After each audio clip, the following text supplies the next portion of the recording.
Okay, so thanks for attending today. My name is Kim Schiffer and I'll be moderating. Before we get started, I wanted to do a few housekeeping items. This webinar is being recorded, so we'll be sending out on-demand copy to all registrants and attendees after the webinar. Questions are going to be done at the end of the presentation, so if you have a question, just pop it in that Q&A tab in the webinar panel, and we'll try to answer all the questions at the end of today's session. It's going to be pretty jam-packed, so we might not get to everything. But we will try. So to get started, I'm going to first introduce our speakers. So today we have David Curle. He is the Legal Content and Research Lead here at Litera and previously held the same title at Cure Systems, which is now part of the Litera family. Prior to that, he provided research and content about legal technology and innovation for the Legal Executive Institute at Thomson Reuters. David also led coverage of the global legal information market for the research and analysis firm Outsell Incorporated. And we also have Jennifer Tsai. She is Litera's product marketing manager for our workflow line of products, which includes Kira, Litigate, and Transact. She previously practiced in the M&A and private equity group at Weil Gutschall in New York. Jen was also previously the legal knowledge analyst at Kira Systems prior to Kira joining the legal Litera ecosystem. So now I'm going to hand it off to David and we'll get started. Thanks, David. Thanks, Kim. Thanks for joining us, everybody. I want to take a few minutes just to talk about why we did this research. You know, there are a lot of studies of legal technology out there, a lot of legal tech surveys, including from ILTA itself, but also organizations like the ABA, Bloomberg, Altman Weil do studies of various aspects of legal practice, including technology. And the narrative out of a lot of those surveys is often that technology adoption is slow, that lawyers are resistant to technology. But we took the view that, you know, the legal practice, the legal industry is really very diverse, and the technology you use would vary quite a bit. You know, if you're a solo practitioner in a small town, or if you're a real estate partner in a mid-sized regional firm, or if you're a litigator or an M&A attorney at a big law firm, your needs are going to be quite different. And so maybe some of those other surveys kind of obscure what's really going on in one particular area, which we're particularly interested in at Litera, which is the M&A space. We have a lot of customers in M&A, and we often get questions from them about, you know, where they stand, how far along are they in adopting technology appropriately, and how are their competitors doing as well.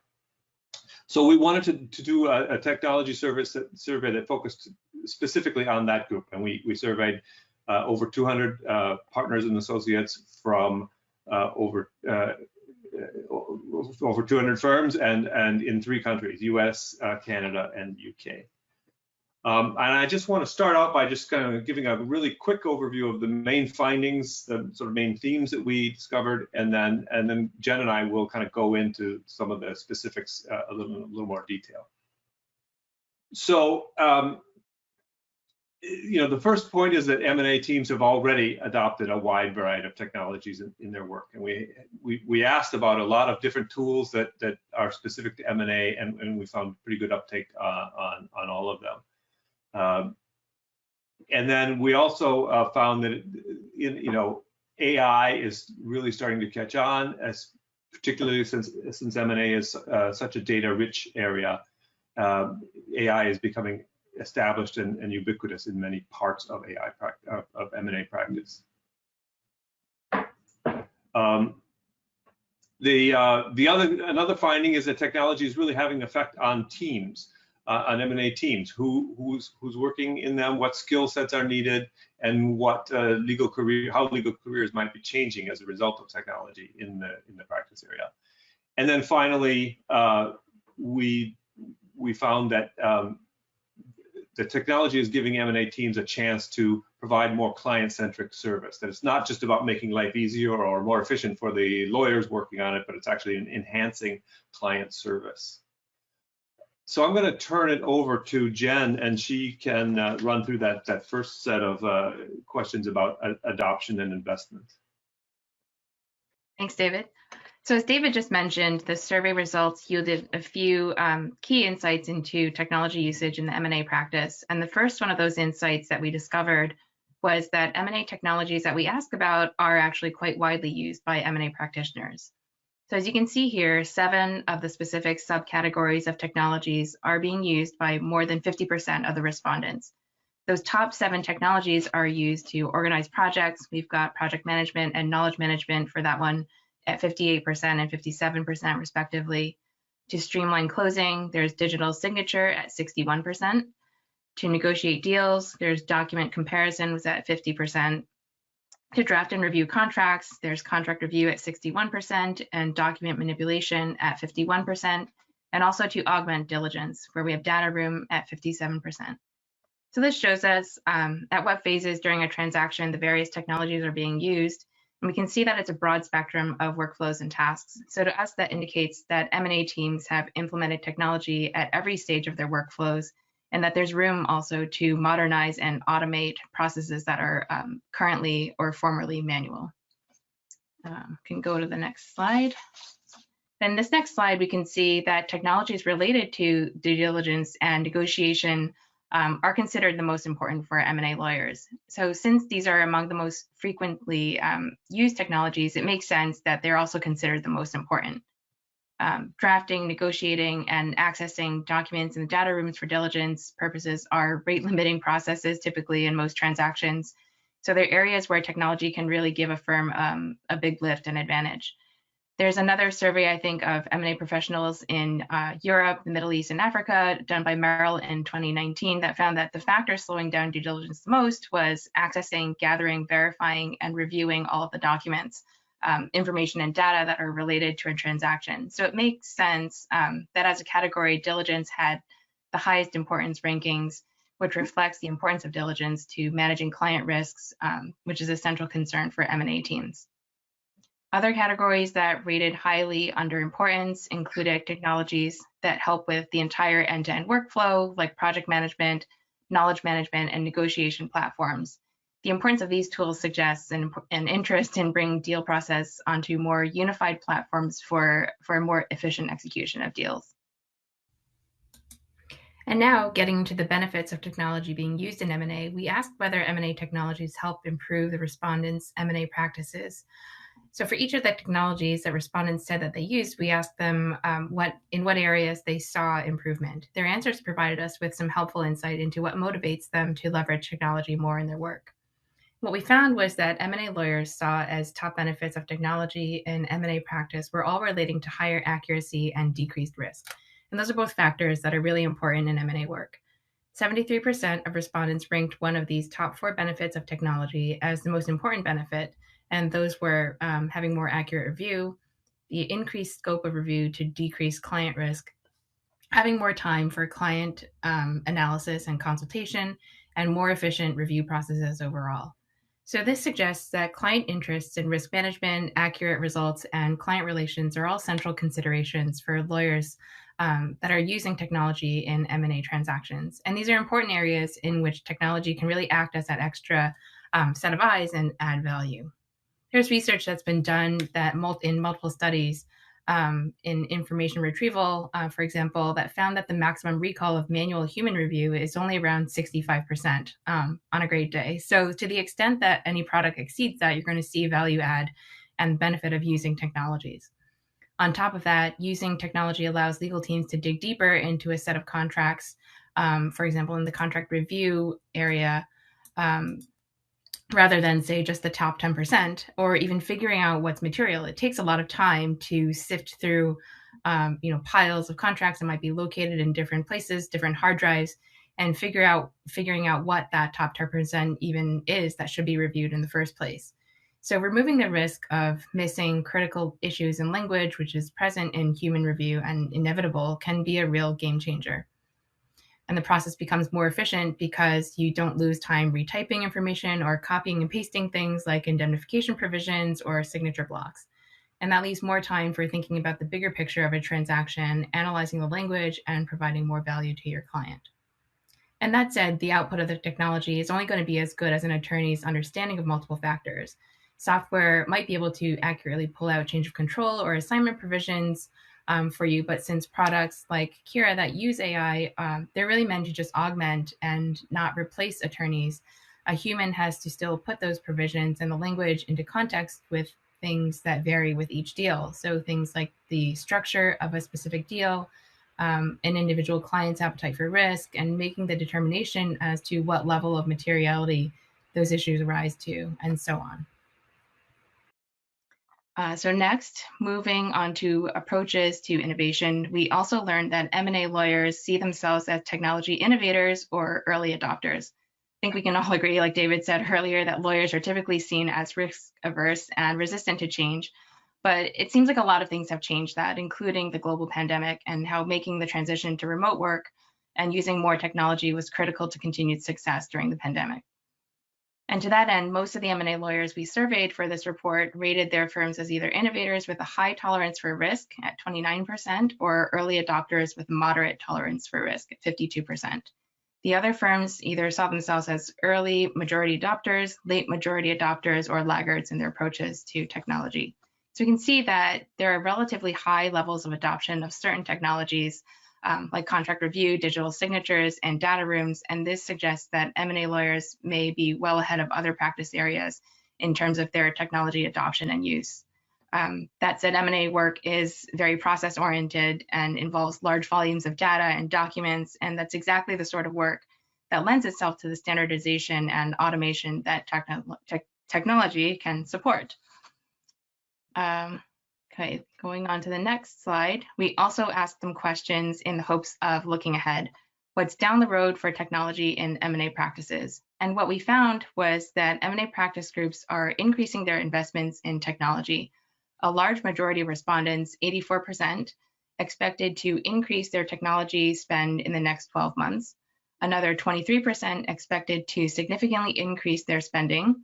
And notably, none of the respondents expected spending levels to go down. So I think this tells us that technology investments are going to continue to accelerate in the coming months and years. So now I'll hand it back over to David to tell us more about how artificial intelligence technologies are becoming ubiquitous. Right. So, I mean, the previous questions and slides had to do kind of more with the application of technology in general, but we also, as Jen mentioned, you know, since we believe that AI is particularly suited to M&A work, particularly in cases, use cases like due diligence, where there's large volumes of data, that we wanted to pay a little special attention to artificial intelligence with some of these questions. The first point is that really AI has become kind of ubiquitous and is moving towards becoming an industry standard. It's a mainstream part of usage. You know, as you can see here, over 85% think it's important or very important in the industry, and 91% of them sort of see it becoming, the use of AI as becoming sort of a standard in the practice for document review. Some very, you know, some sort of very strong expectations around that. I think it's interesting because, you know, I don't think by any means everybody has adopted AI-based tools, but there seems to be a growing consensus that it's mainstream. It's moving towards becoming a standard for certain types of tasks within the practice. We also asked about, you know, looking forward 5 years, what the difference might be between usage today and usage in 5 years. So today, 26% think that AI is used on a high percentage or an extremely high percentage or proportion of their work, but they expect that to grow to 76%, or 76% of the respondents expect it to grow to a high or extremely high proportion of all matters that will leverage AI in some way. So again, looking forward, there's this sort of expectation that, you know, this stuff is here to stay. It's effective, and it will become more and more a mainstream part of M&A practice.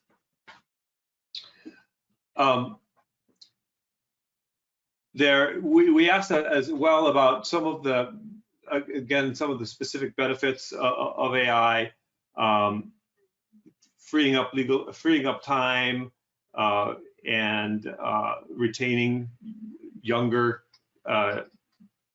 attorneys were some benefits. There's a pretty diverse set of benefits here. Some having to do with just getting the work done more quickly, but some side benefits like attracting younger associates who might be more interested in looking at using this kind of technology. Cutting costs also important.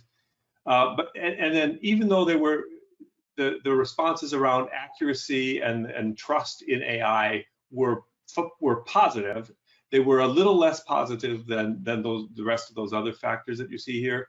And I think it has to do with just the fact that a lot of people are still kind of getting used to the idea of machines doing some of the work here, and they're waiting to see the results. But as you can tell, as we said earlier, because of the widest acceptance of AI in M&A, it does seem to be we're moving in that direction. But there's still this sort of seems to be maybe a little skepticism out there.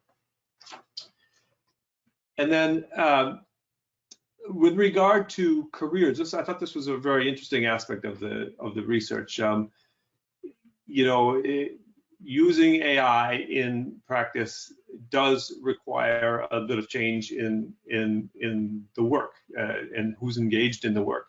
And one of the positive things that one of the positive statements that people, the respondents tended to agree with, was that the use of AI is creating new career paths. People are learning new skills. Law firms are deploying talent in different new ways. So it's seen as an opportunity. And similarly, AI is freeing up lawyers from some of the routine work because of the scale involved of analyzing large amounts of data and documents, that it's freeing up time to engage with clients more on analytical and advisory tasks.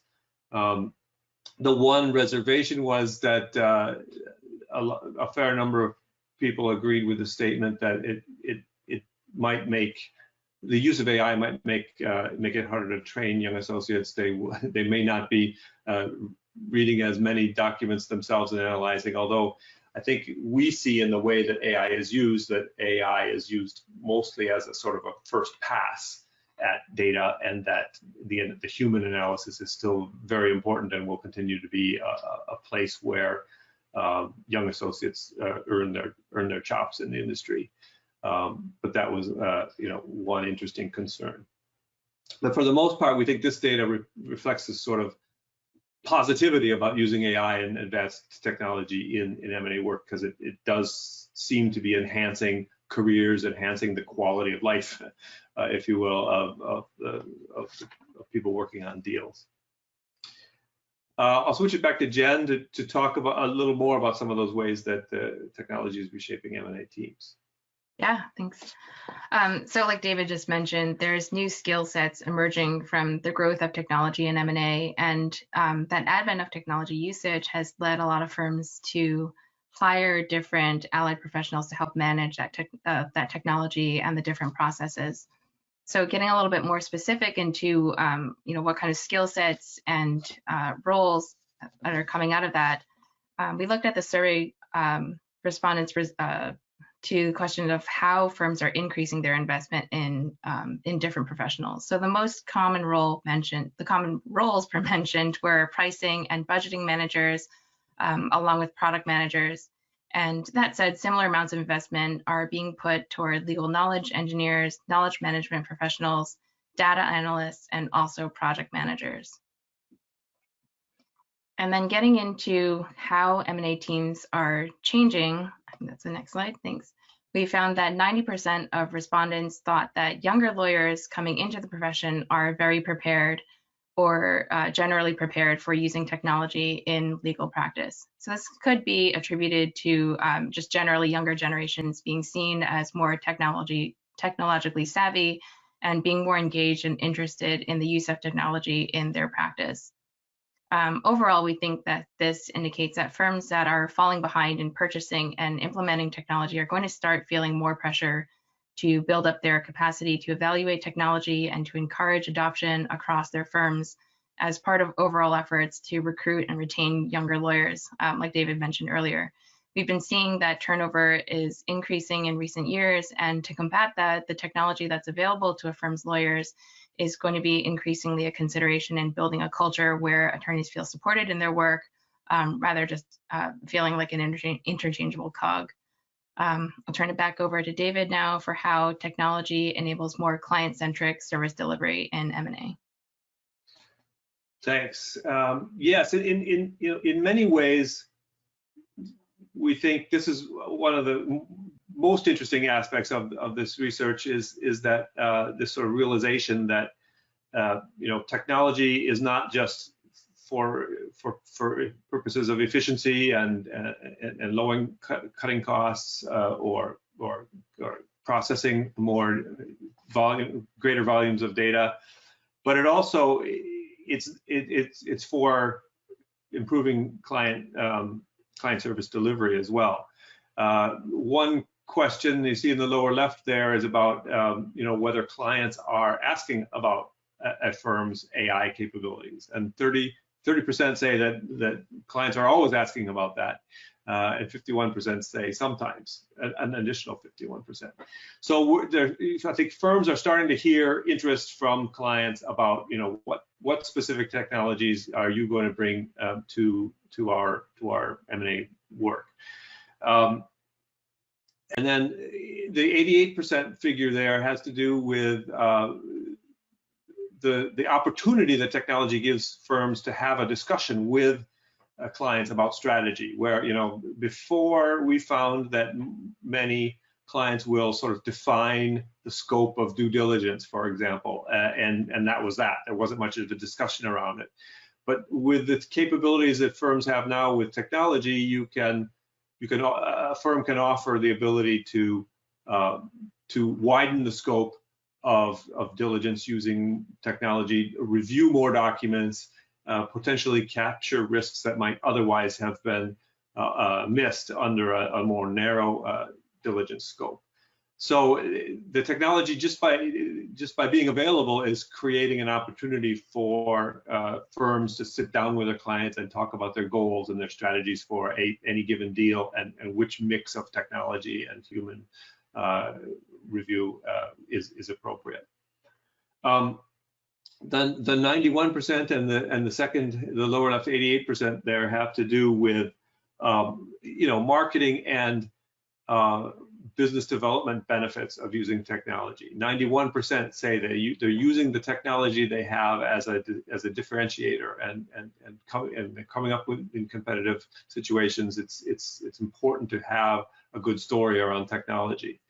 And 88% said they'll include specifics on what technology they'll be applying in submitting RFPs or making pitches for new work. And 91% say that they've developed sort of new capabilities, new expertise through the use of technology. So all of these things are ways that technology is, as I said, not just helping out on the internal processes within the firm, but really helping the firm in their external relations with clients and the marketplace. So that was the end of the sort of the main findings we wanted to share today, and we wonder if there's any questions out there, Kim. All right, yeah, actually we do have a couple pretty awesome questions coming through. Thanks, you guys, that was great. First off, a question, you had said during this one of the slides that AI is becoming ubiquitous for certain tasks. The question is, which tasks are those?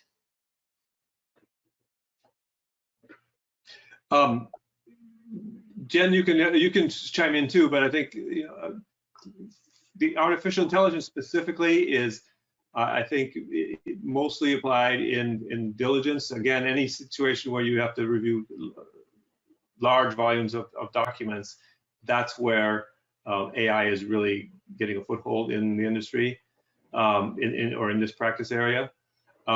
I think also, though, there's ways to think about other ways that AI can enhance M&A practice, and that might be, for example, you can use AI to analyze data about your own from your own matter management system to understand okay, which matters are we using this technology on, and are those more or less profitable? Which clients are we using this kind of technology with, and should we be using more of?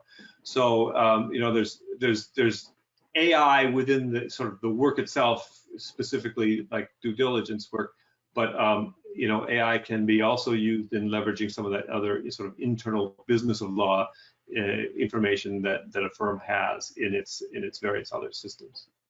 Yeah, and I agree. And I think that there's, you know, some products that kind of have a crossover use case too, like between reviewing contracts for due diligence and also being able to use that same technology for knowledge management purposes.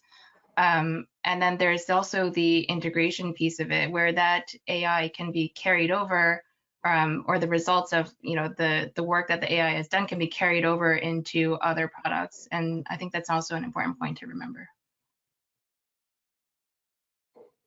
All right, great. We still have time for a couple more questions. So another one came in was, law firms seem to be planning to invest more in M&A technology. What technology should they be prioritizing? Well, you know, as you saw in one of those very first slides, we asked about really a wide range of technologies.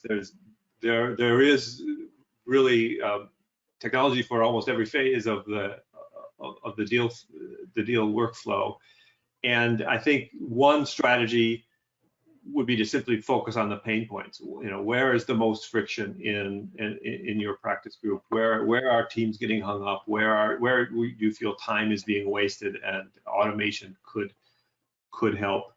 But you know, the other way to look at, the other lens to look at it through is again that sort of marketing or business development lens. You know,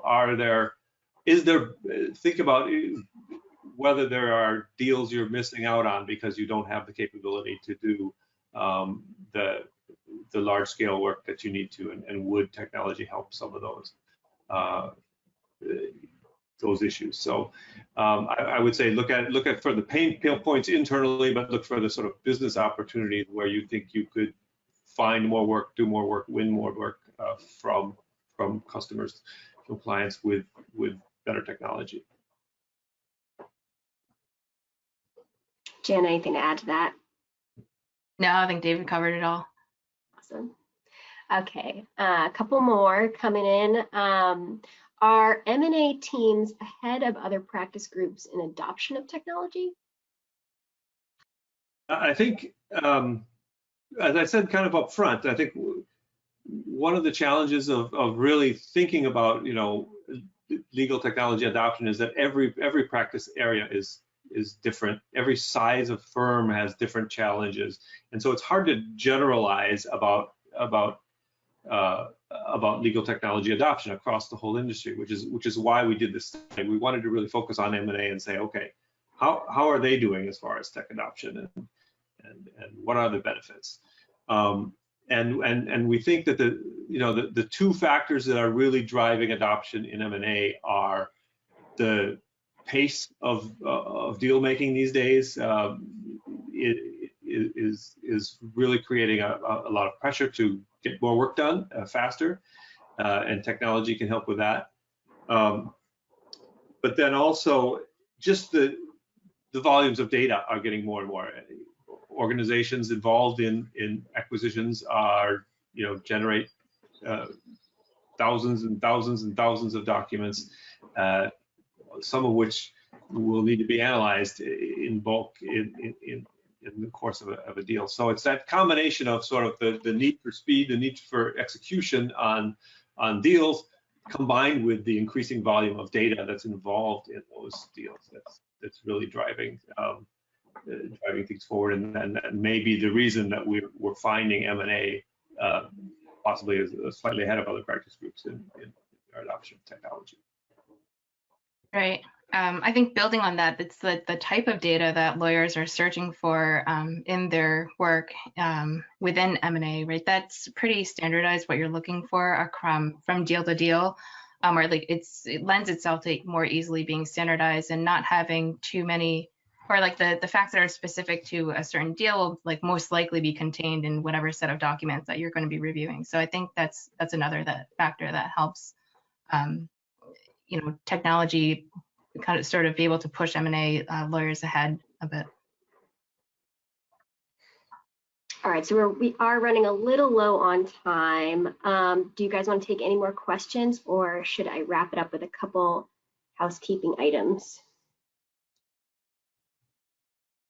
I think are we at time? Yeah, we probably are at time. Okay. All right, great. Well, we'll save those other questions for maybe the follow-up email. I'm just dropping in the chat right now for those of you who are still here. In a week, we're going to actually have a webinar where we go a little deeper into all of this report with Above the Law. So if you click on that link, you can head there now. That will also be included in the follow-up email. And I'm also going to drop in the link for requesting a demo if you are interested in some of the types of technologies that we provide for M&A. I'm popping that in the chat as well. So thank you guys so much for coming. Thank you so much, Jennifer and David. And we will see you all hopefully in 1 week. Thanks so much. Thank you, everybody. Thanks.